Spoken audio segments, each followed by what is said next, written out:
यत्पदं दर्शितं येन तस्मै श्रीगुरवे नमः।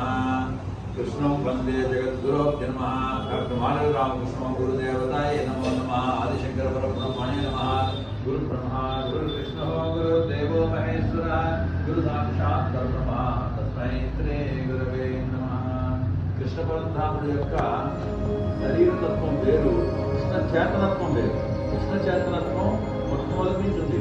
ఎందుకంటే కృష్ణుడు మాట అంటాడు, నేను ఈ యోగ విద్యని సూర్యుడికి ఎన్నో సంవత్సరాల క్రితం చెప్పాను అన్నాడు.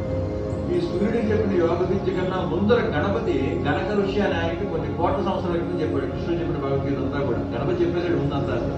కానీ సూర్యనారాయణుడికి ఎప్పుడో చెప్పానంటాడు.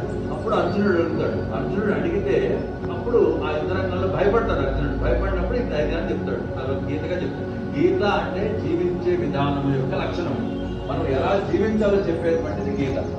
యుద్ధరంగంలో కూడా ఆధ్యాత్మికంగా జీవించాలి, అది భగవద్గీత. యుద్ధరంగంలో కూడా భక్తుల్లాగా ఆధ్యాత్మికంగా ఎలా జీవించాలో చెప్తాడు కృష్ణ పరమాత్మ. మొత్తం యుద్ధం అంతా కూడా అష్టమి మీద 8. ఇటు అష్టమ గర్భ సంబోధన కృష్ణుడు. అష్టమంలో పుట్టినటువంటి వాడు, అష్టమమైనటువంటి వాడు ఎవరంటే భీష్ముడు. ఇటో 8 అటో 8 2 నిలబడ్డాయి. 2 8 మధ్య యుద్ధమే మొత్తం కూడా భగవద్గీత. ఆ మహాభారత యుద్ధం రోజు జరుగుతుంది మనకి.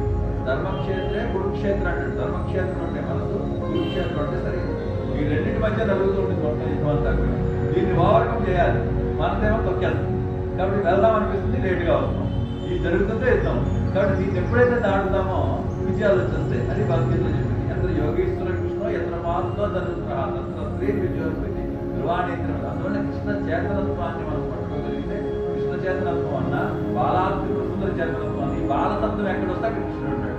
కాబట్టి గాయత్రి మంత్రాన్ని కూడా నేనే అన్నాడు. గాయత్రి ఛందస్సుని కూడా నేనే అన్నాడు. ఛందస్సు అంటే శ్రీ ప్రేమ్ క్లీ 3 బీజాలు. కాబట్టి ఈ యొక్క కృష్ణాష్టమి విశేషం ఏంటంటే కృష్ణ చేతనత్వం రోజు వస్తుంటుంది. అష్టమి రోజే కాదు. అంటే అది ఎలా పట్టుకోవాలని చెప్పేది మాత్రం అష్టమి రోజు మాత్రమే చెప్పగలము. అష్టమి రోజే దాన్ని పట్టుకోవాలి. ఇంకో రోజు పట్టుకుంటాం అంటే కుదరదు. కాబట్టి 8లో ఉన్నటువంటి వాడు చావు లేనటువంటి వాడు, గుచ్చి లేనటువంటి భీష్మాచార్య. చావు లేని వాడిని గుచ్చి గుచ్చి గుచ్చి గుచ్చి చంపాడు కృష్ణుడు. మొత్తం యుద్ధం ఎలా జరుగుతుందంటే నలుగురు యుద్ధరంగంలో మొట్టమొదటి ఉత్సాహంతో వస్తాడు అర్జునుడు.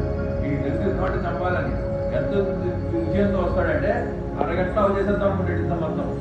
కృష్ణుడు అంటాడు, కృష్ణుడు కూడా ముందు డ్రైవర్ పిలిచినట్టుగా ప్రార్థన వచ్చి రథం తీయంటాడు. తీయంటే కృష్ణుడు రథం తీస్తాడు. తీసుకెళ్ళి యుద్ధం 5 నిమిషాలు ముగించేస్తాను తీసుకెళ్ళిపోతాడు. మధ్యలో నిలబెట్టి అంటాడు. అవన్నీ కాదు అని నలుగురికి ఎదురుగా నిలబెడతాడు. భీష్ముడు, ద్రోణుడు, కృతవర్మ, కృపాచార్యుడు. ద్రోణుడు భీష్ముడికి చావు లేదు.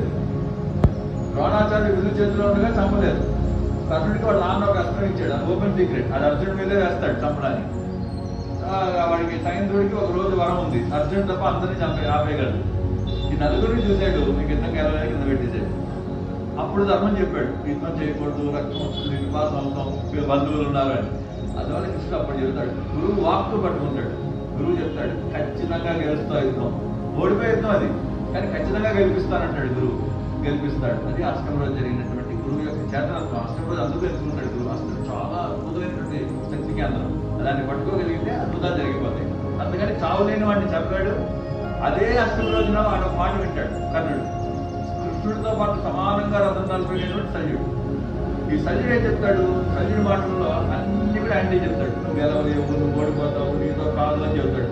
ఆ మాటలు విన్న కర్ణుడు గెలవాల్సినోడు ఓడిపోతాడు, గెలవలేని వాడు గెలుస్తాడు. అది గురువు యొక్క వాక్కుకి బయట వాడి వాక్కుకి ఉన్నటువంటి తేడా. దాన్ని గమనించుకోవడమే కృష్ణ అష్టమి.